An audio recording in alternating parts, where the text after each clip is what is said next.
ప్రవక్తలకే మహాప్రవక్త మరియు దైవం అల్లాహ్ భూమిపైన పంపించబడిన చివరి మహాప్రవక్త. కనీసం ఎలాంటి ముఖ చిత్రం కూడా లేకుండా కోట్లాది మంది ప్రజలను దైవ మార్గంలో నడిపించిన మహాప్రవక్త.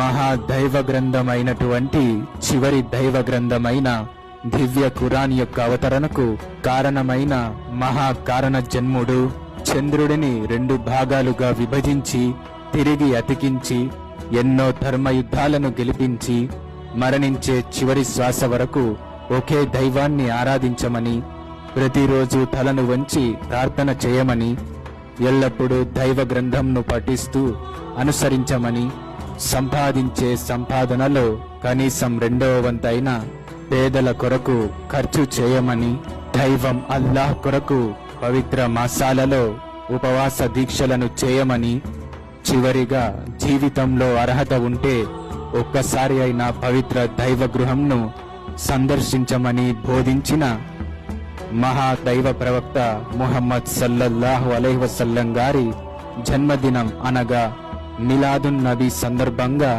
ఆయన యొక్క జననం పూర్తి కథ ఈ శుక్రవారం మన ఛానల్లో వస్తుంది. తప్పక చూడండి.